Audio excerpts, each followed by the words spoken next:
We're here for another great episode of the Dr. Entrepreneur Podcast.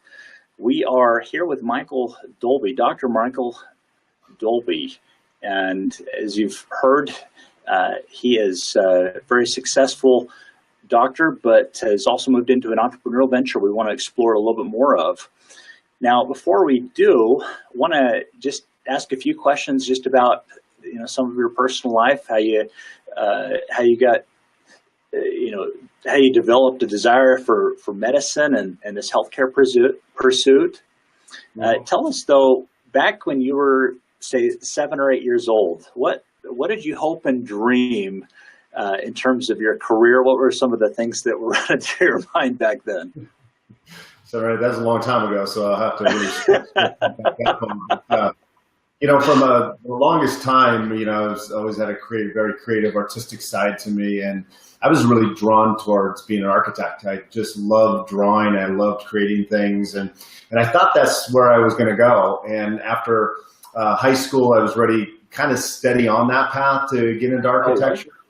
And I had a scholarship to play football at Boise State, and when I showed up, they said, "What major do you want?" I said, "Well, I would be an architect." And he said, "Well, no, you're not, because that takes way too much time. It's too much math, and you need to be football, so you're going to be a business major." And I said, "Oh, okay." So that led me down the path of being a business major, and I gave up the architectural dreams and to athletic dreams, so to speak. And that's a great school. Yeah, great school, great place to play great football. It was really fun and exciting environment, and had a great experience there.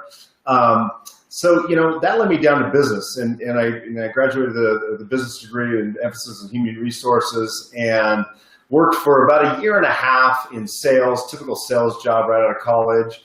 And I just I knew it wasn't for me after I started to set all these sales goals, and the district manager pulled me aside. He says, "Hey, you're making us look bad. I want you to start working 3 days a week now."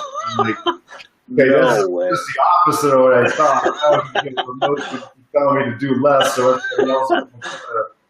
And so I quickly started looking for another profession and just looking for something other to do. And immediately with a business major, it comes to mind. You go get your MBA and do that. And I just still didn't really know what I wanted to do with that. And I kind of figured, that's just going to give me 2 more years to be in school, and I'll hide. But I still don't know what I want to do.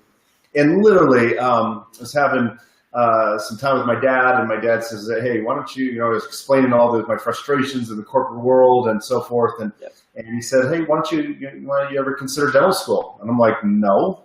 And of all the things, of all things. Well, my uncle's in sales. My uncle's a dentist, but I wasn't really close to him in that way, where I was going to mentor him in his profession. I just knew he was a dentist, but didn't really think much of that. And the more I kind of thought about it, I thought, it's kind of a good fit for me. Without pretty much about a minute's hesitation, I just said, "Okay, I'll do that." And I went back and gave my resignation to my job and started my pursuit in the dental school, which is definitely, I wouldn't recommend this route because it was a long route, because How were you then? I just had business requirements, right? I had no science and nothing. So I had to go back to school and enroll back in Boise State. After getting my degree in business, I had to go back and get my science, and I almost got a minor in biology just because I had to take so many courses just to take the dental admissions test.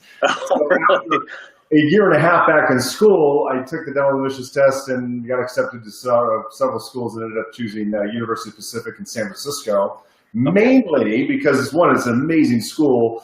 But it's a condensed program where they cram 4 academic years into 3 calendar years. And I thought, okay, really?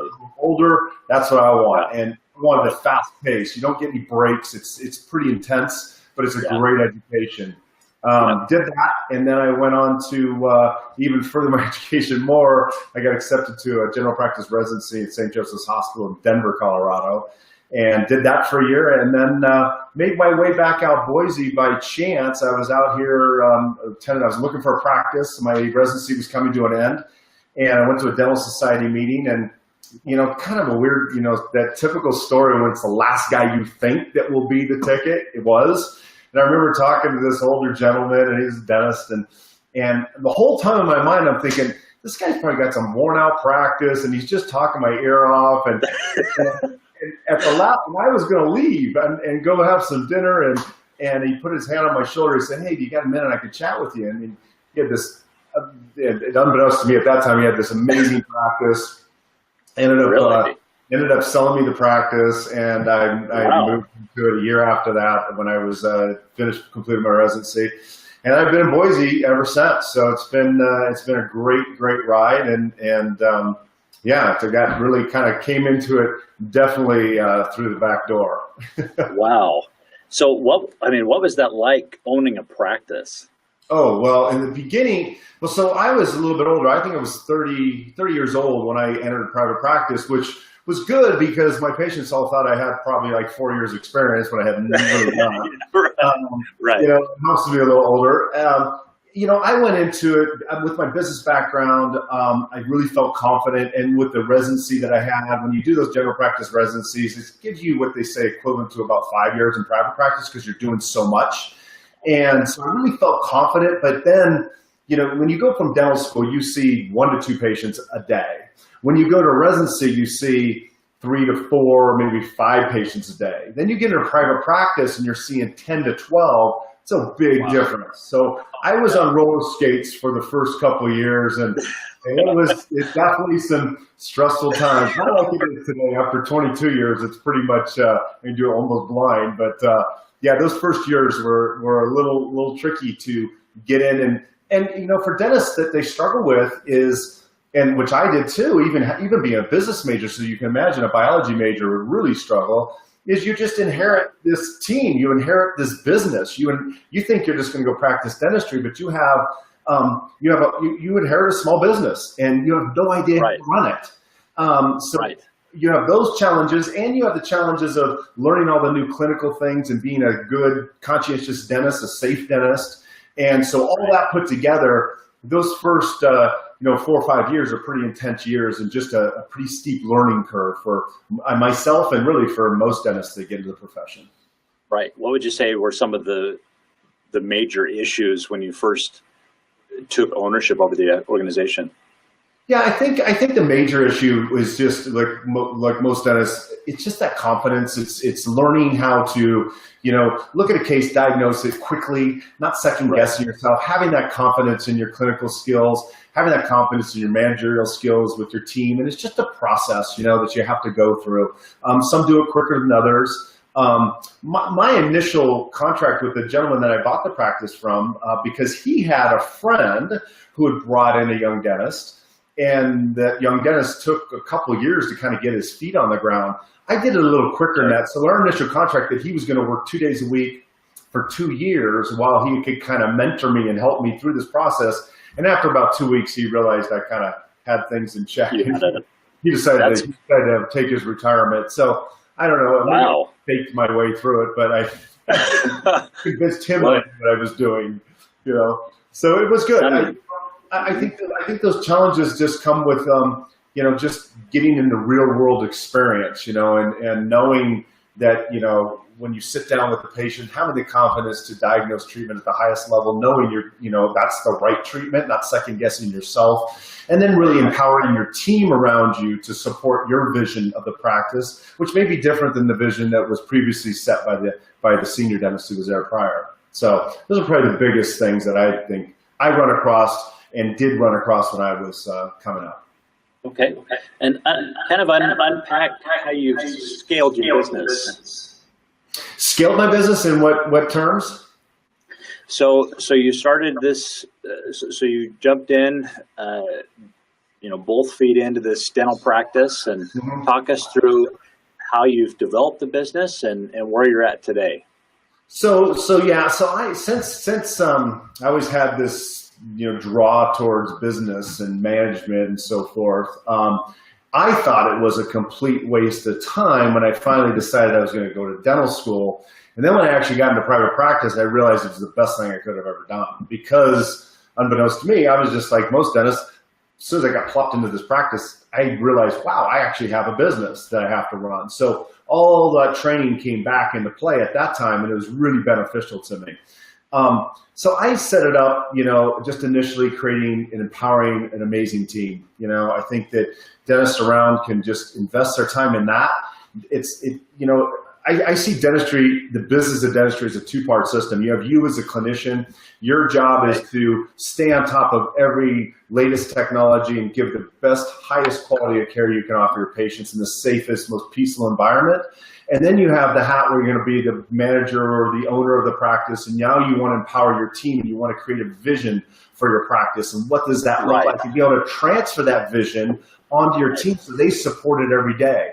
Dentists so often will want to support the vision by themselves, and it just doesn't work. You have to rally your team around you. So a lot of that is finding the right team members. Just because you inherited a team member doesn't mean they are the right one for you. They might have been the right one for the previous practice, but not for yours. And so my job initially, when I was creating my company and my vision for what private practice looked to me, was to assemble a great team. And I just started off very slow. I kept the key people in place that needed to be there, and I gave people, my team, the team that I inherited, I created a vision for them and a culture that I wanted them to adopt, and I gave them the opportunity to accept that or to not accept it. And if they didn't accept it, it was okay. It wasn't that they're bad, it's just that they couldn't really be part of my team because this is what I wanted, this is the vision I had for my practice. So once I did that and I found all those people, and it's kind of crazy because we were just having a talk the other day in one of our staff meetings. I run a very lean and mean dental practice where I only have 4 people working for me. So I have one front office, 1 dental assistant, 2 hygienists. And the front office and dental assistant have been with me 22 years. So when you get a team like that and you can keep them, it's really becomes a family. And we get compliments all the time on myself and my dental assistant, how we work, because we say very little. I think she just reads my mind at this point. I have 3 wives. I have one that works in the front office, one in the dental assistant, one's my actual wife that I come home to. And they all know me to a high degree better than I know myself. Right. But I think assembling that team is the #1 thing if you're going to grow any organization, whether it's dental or any business. You've got to have people around you to support you, but the culture and the vision has to start with the owner, and that's usually, in most cases, in dental practice, that's the dentist in this case. So I started with that. I built that practice up, and early on in my clinical days, I really got involved with practice management. I wanted to teach other dentists how to do what I was doing and see that there was a better life. Today it's crazy what dental school debt dentists come out at. It could be anywhere from $300,000 to $400,000 in dental school debt. Oh my goodness! Then they plop, and if they have any undergraduate debt, which that's gone through the roof, they can plop themselves in a dental practice. They can be $1 million in debt before they've ever seen one patient. And if they don't know how to manage their business, they are going to be in trouble. And we see it today because dentists are actually going out of business. When I first started my career, I never saw a dentist go out of business. And today, good ones can go out of business. But they have to understand the business part of it. So early in my career, I was a practice management coach with a company called Fortune Management. What I really loved about them was they took everything that was great about practice management and they partnered with Tony Robbins, who was amazing at personal development, brought the two and really created an amazing program. And we went around the country helping other dentists and their teams, empower them.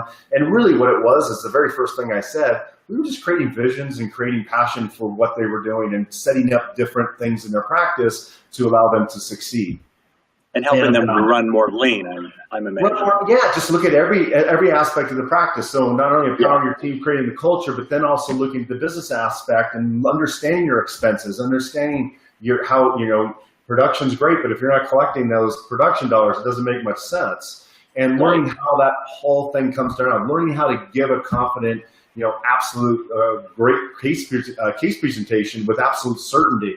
And just little things like that, you just teach them little tools. And it doesn't take much. It just takes a little more today to be really successful. Right. So, boy, what advice would you give for a dentist that has surrounded himself with a team that has almost become unmanageable to scale down to where they could have, 4 or 5 people Right. Yeah. I would say this. I would say do it slow.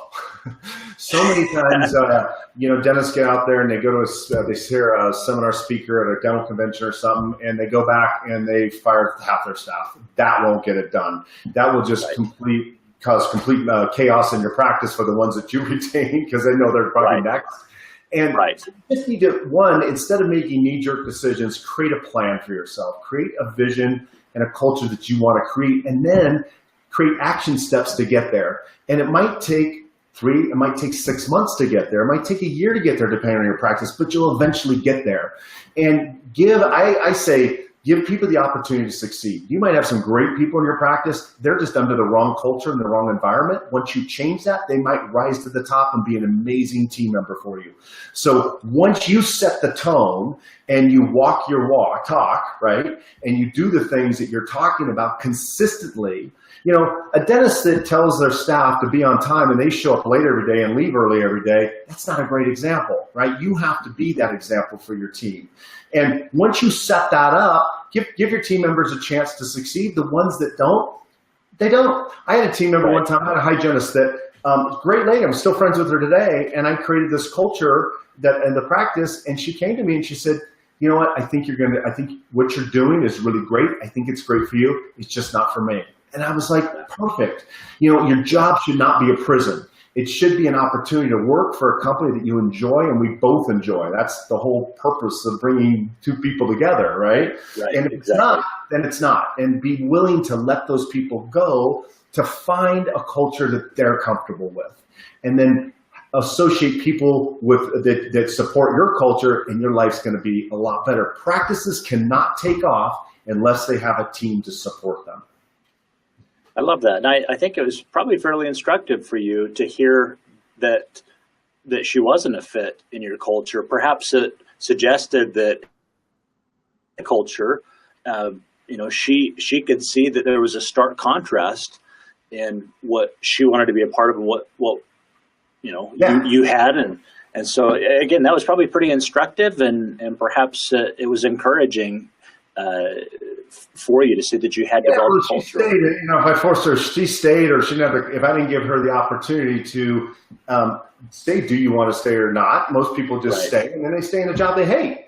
And then the dentist can't figure out why this person's unproductive and they're not following the rules because they hate the job. And you're just better off to keep an open door and keep everybody on the same page. So I try to, with my practice today, my culture is very open. We're all one team. There's not a front office, back office, dentist. There's no hierarchy.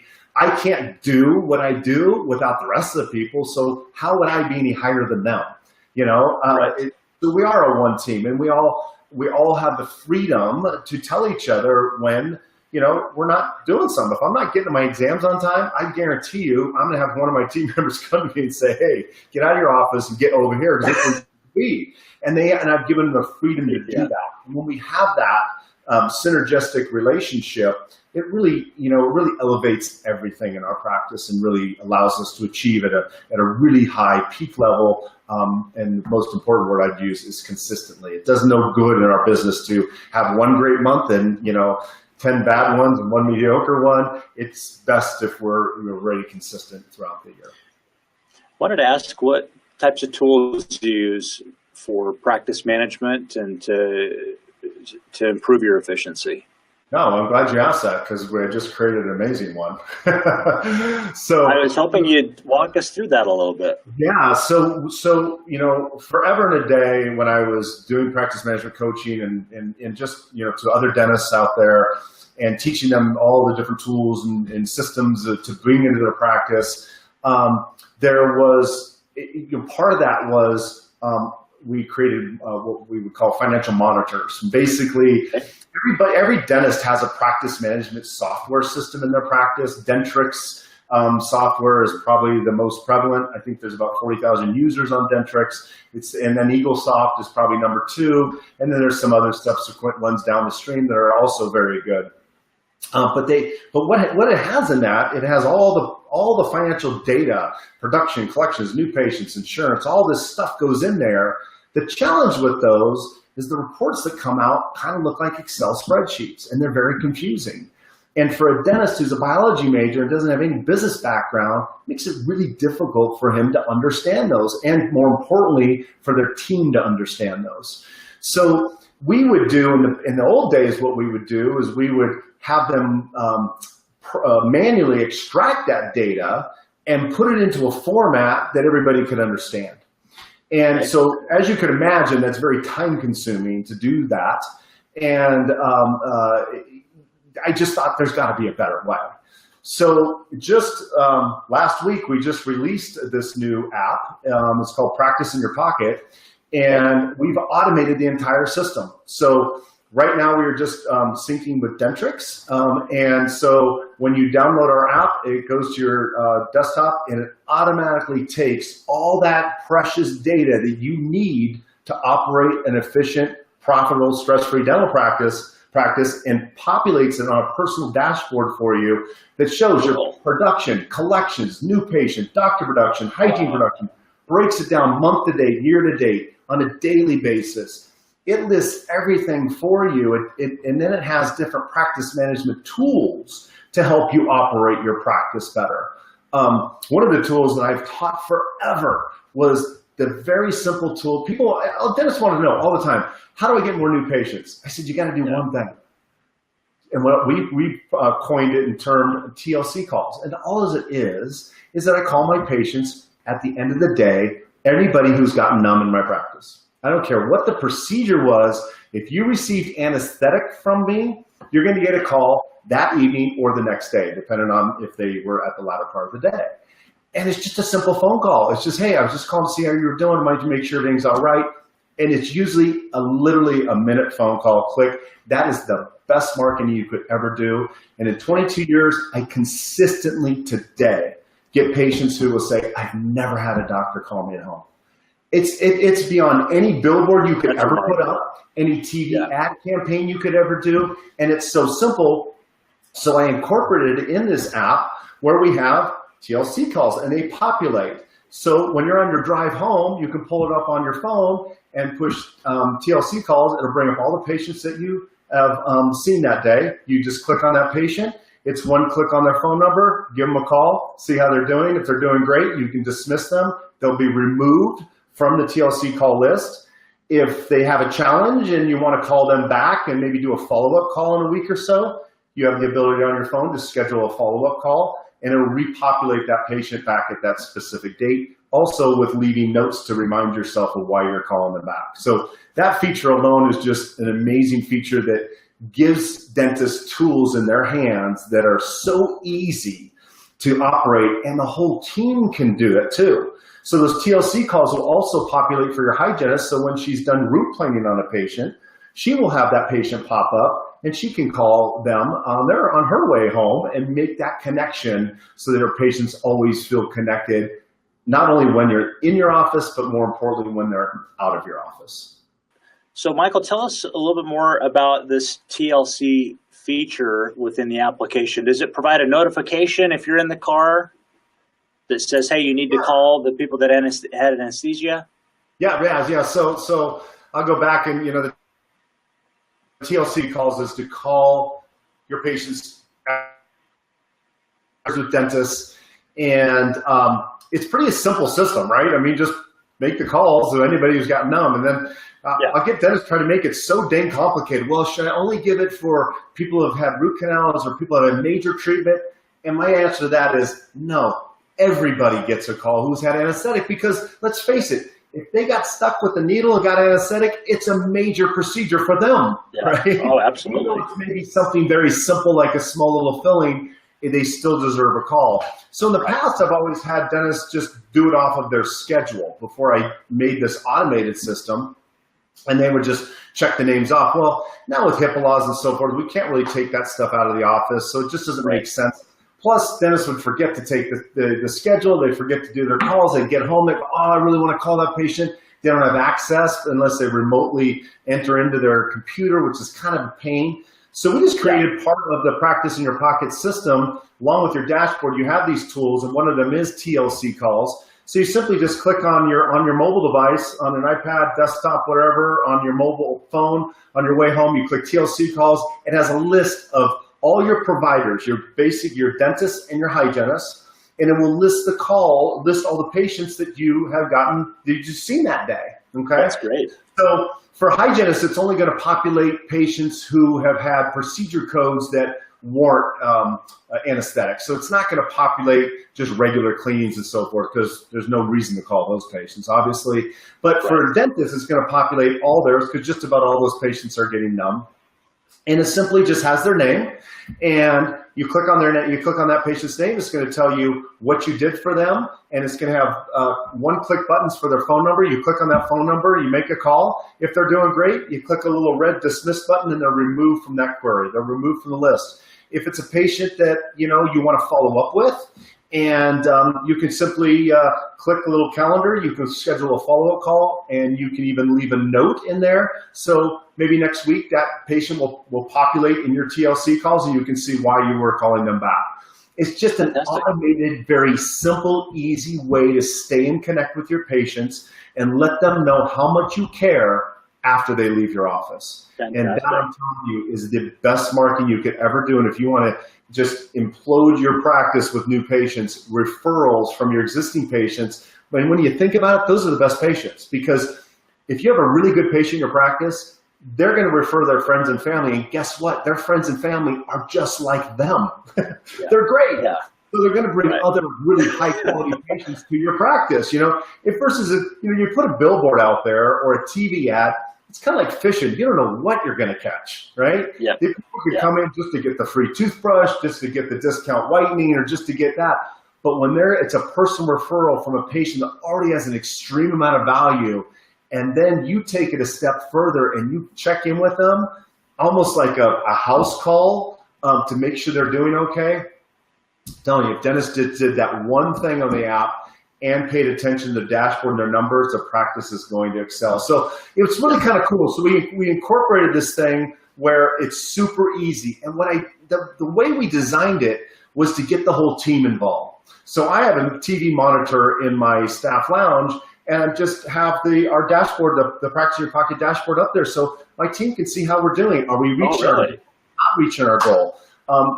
This is our practice, and when we have everybody focused on it, just like I was talking about the culture of the practice and creating an environment that encourages success from everybody on your team.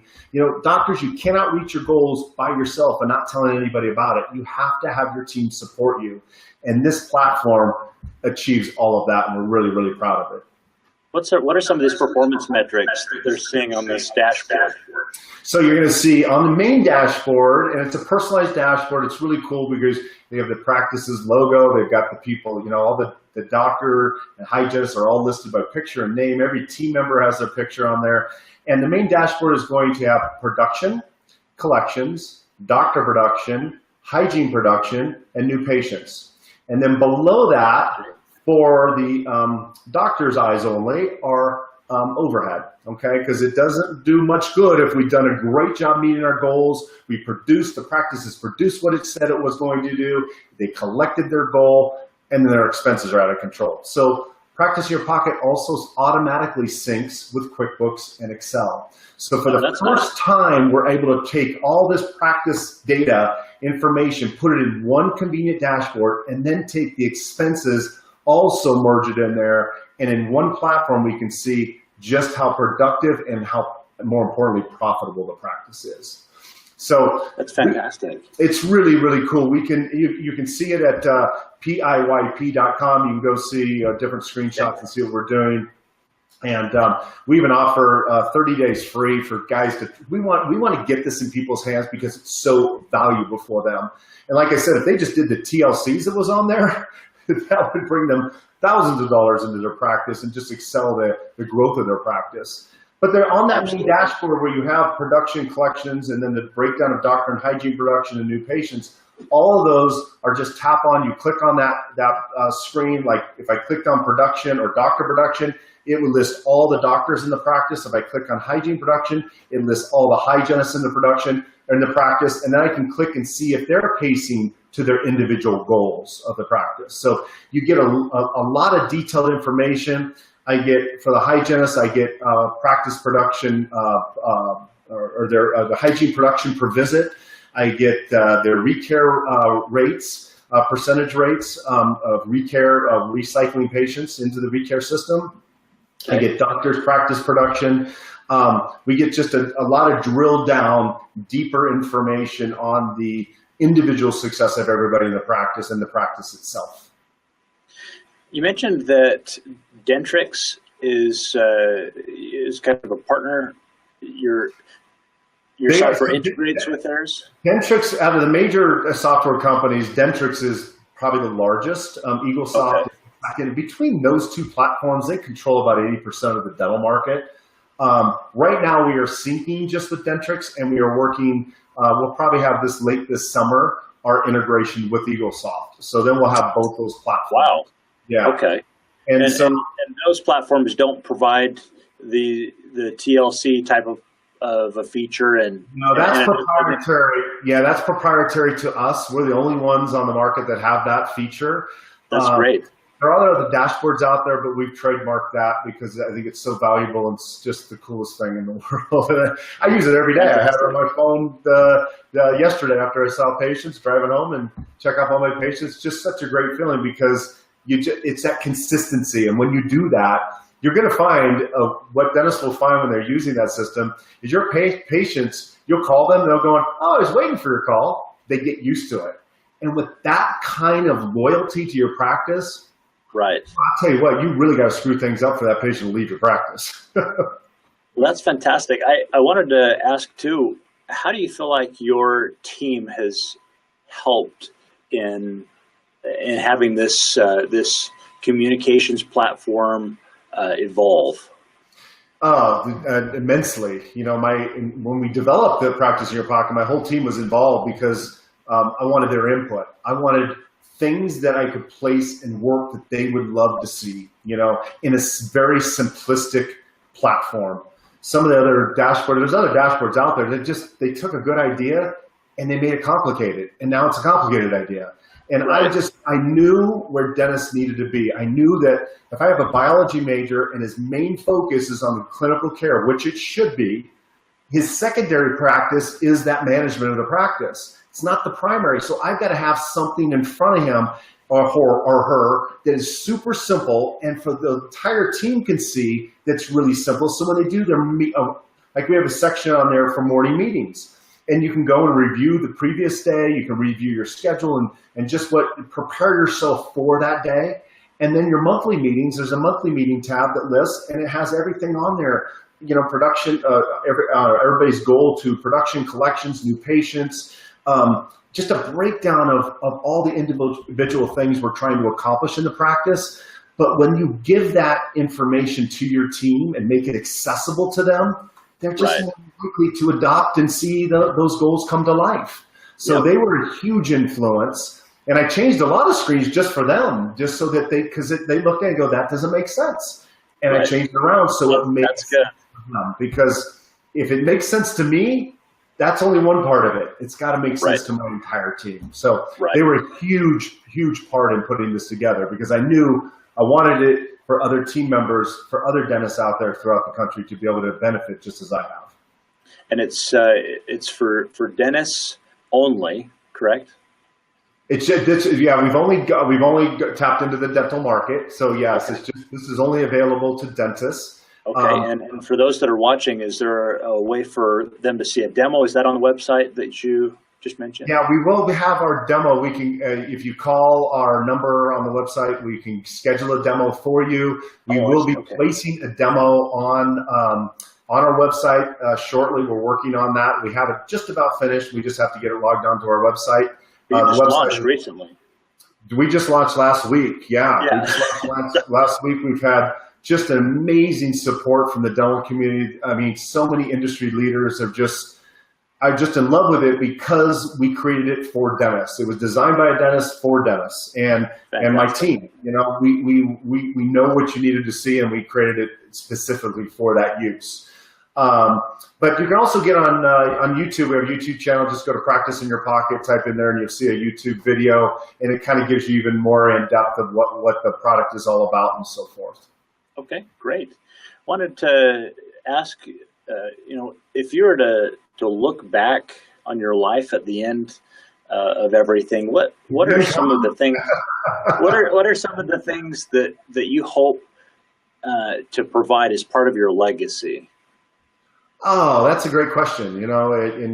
As I get towards, obviously I'm past the bell curve. It's a ways away. It's a ways away. That's the bell curve in my practice life.